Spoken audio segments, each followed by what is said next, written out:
जिंदा थे उसी के ऊपर लकड़ी डाल दिया गया और जलाया गया। तो बताइए, मैंने अपनी आंखों से देखा था, पुलिस भी थी मौजूद और प्रशासन भी थी मौजूद। बताइए अब हम किसको न्याय के लिए गुहार करें, बताइए। नमस्कार, आप देख रहे हैं देश टी न्यूज़ और मैं हूं आपके साथ गौरी रानी।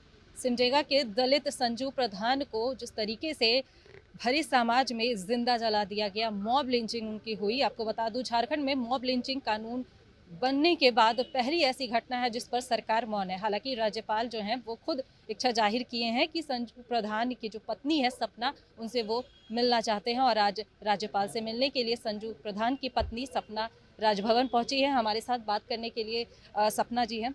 अब ठीक है ना? अभी फिलहाल क्या कुछ अंदर गए तो क्या कुछ बातें हुई? न्याय दिलाने का बात हुई है और जैसे सीबीआई जांच करवाने का मांग किए हैं हम, और न्याय होगा। जैसे हम लोग के साथ तो देखते देखते ही क्या हो गया, जिसके भरोसा हम जी सकते थे वो भी, जो 2 महीने का था वो भी खराब हो चुका है। अपने हस्बैंड के साथ जीने की इच्छा थी, वो भी, मेरे हस्बैंड भी नहीं रहे। तब किसकी आस लेके जिएंगे आप इस दुनिया में? हम लोग को जीने के लिए कोई आस नहीं बचा है। अ, ये सिमडेगा का जो मामला है काफ़ी भयावह और डरावने वाली तस्वीर जो है वो हम अ, उस वक्त याद कर सकते हैं जब लकड़ी जलाने को लेकर के विवाद होता है और उसके बाद किस तरीके से एक पूरी मॉब जो है वो संजू प्रधान पर हावी हो जाती है, जिंदा जला दिया जाता है और उनकी पत्नी जो कि 2 महीने की गर्भवती होती है, उनके बच्चे को भी इस तरीके से चोट पहुंचाया जाता है कि आज वो ना ही उनके पास उनका पति है और ना ही बच्चा है। हालांकि ये बहुत ही दुख की बात है सपना जी, लेकिन अब अब आपके पास न्याय की गुहार लगाने के लिए आप सरकार से भी मांग कर रही हैं, लेकिन सवाल जो है वो पुलिस प्रशासन पर भी खड़े होते हैं और इस वक्त इस मामले में पुलिस जो है वो कटघरे में है। क्या कुछ देख पा रही हैं? क्या कुछ विस्तार से बता पाएंगी? आखिर क्या हुआ था उस दिन और पुलिस क्यों नहीं आप लोग के समर्थन में उतरी? गौ कसिया को लेके मेरे हस्बैंड विरोध करते थे, इसीलिए क्रिश्चियन भाई लोग शायद मारने के लिए धमकी दिया था। मारने की धमकी देने के बाद में उस लोगों ने कुछ भी नहीं कहा था। जैसे 6-7 साल बीत जाने के बाद भी वो लोग कुछ भी नहीं बोले थे। लेकिन अचानक शादी के बाद हम लोग पेड़ कटिंग किए, तो पेड़ कटवाने के बाद में हम लोग जैसे ही कटवाए, पेड़ को गिरवाए और कोई वन विभाग वाले को सूचना दिए। वन विभाग वाले आए और सीज करके ले गए। सीज करके ले जाने के बाद में नहीं हम लोग को कोई नोटिस मिला था, नहीं कोई खबर दिया था, नहीं कोई सूचना मिली थी हम सभी लोगों को। घर परिवार में मेरे घर परिवार को किसी को पता नहीं था। लेकिन 4 तारीख को अचानक जब भीड़ लेकर के आई मेरे घर के पास और 4 लोग मेरे पास पहुंचे और बाकी क्यों पीछे रह गए, मैंने पूछा उन लोगों को कि क्या चीज़ का मीटिंग है, बताइए ना। बोल के पूछे तो उन्होंने जवाब दिया कि कोई चुनाव का मीटिंग है भाभी, इसलिए ले जा रहे हैं।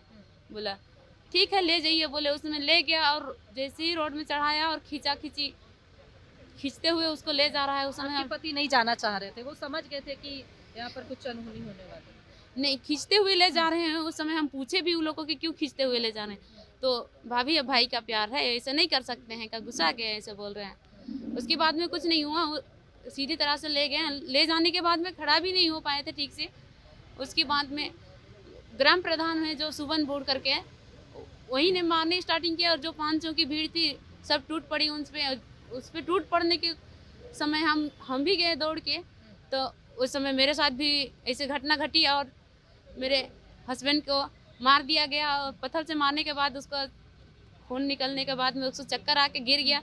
गिर जाने के बाद में उसको कुछ भी नहीं हुआ था, जिंदा ही थे। जिंदा रहने के बाद में जिंदा थे उसी के ऊपर लकड़ी डाल दिया गया और जलाया गया। तो बताइए, मैंने अपनी आंखों से देखा था, पुलिस भी थी मौजूद और प्रशासन भी थी मौजूद। तो बताइए अब हम किसको न्याय के लिए गुहार करें, बताइए। इसमें और किन किन नामों को आप सामने रख रही हैं? लगता है कि नहीं ये आरोपी है इसमें, क्योंकि आप कांग्रेस विधायक विक्सा कोंगाड़ी का भी नाम ले रही थी। खुटकटी जैसे हम लोग के पास 28 तारीख को मेला था, मेला में खुटकटी मेला था, वहाँ पर कुछ विधायक आए हुए थे बिस्कल कोंगाड़ी, और उसके बारे में कुछ भड़कावे बात किए थे, सुनने में आ रहा है, लेकिन मैं तो नहीं गई थी। घर में ही थी, मेरी तबीयत ख़राब थी इसलिए कहीं नहीं जाओ इसे बोल कर बोले। उस समय हम नहीं गए थे और कुछ भड़कावे बात विशकल कोंगाड़ी ने की थी, वही बात को लेकर के उन लोगों को इतना साहस हुआ कि 4 तारीख को ऐसे घटना घटी मेरे साथ। अब आप क्या चाहती हैं? आप हमको न्याय चाहिए सरकार से, मेरी यही दरख्वास्त है और कड़ी से कड़ी सज़ा दी जाए दोषीदारी को। बस धन्यवाद। हमारे साथ संजू प्रधान की पत्नी सपना बात कर रही थी, जिन्होंने साफ तौर पे सरकार से गुहार लगाई है कि जो भी दोषी हैं उन्हें कड़ी से कड़ी सज़ा मिले, साथ ही सीबीआई जांच हो इस मामले पर। फिलहाल इस खबर में इतना ही। तमाम और खबरों के साथ जुड़े रहने के लिए देखते रहें DST न्यूज़। हैप्पी क्रिसमस, नव वर्ष का शुभकामना देता हूँ। बालवाड़ी केंद्र द्वारा गरीब बच्चा महादलित टोला में शिक्षा मुफ्त देने का काम करता हूँ। स्कूलों से जो वंचित बच्चे हैं, जो स्कूल से नहीं जुड़ा है, उनको बालवाड़ी केंद्र खोल करके उनको सिखाने का काम करते हैं। और हमारी जहाँ तक बालवाड़ी देशवासियों के लिए बहुत बहुत शुभकामना है, जो बालवाड़ी केंद्र में लोगों ने मदद पहुँचाने का काम कर रहे हैं और हम समाज के बीच में जा करके शिक्षा के प्रति उजागर काम कर रहे हैं। Bunty jewellers and brothers, Anishabad opposite लाल मंदिर की तरफ से मैरी क्रिसमस और नए साल की बधाई। और नए साल में हमारे यहाँ हर एक खरीद पे कुछ न कुछ उपहार आप निश्चित पाएँ। प्लीज़ कम।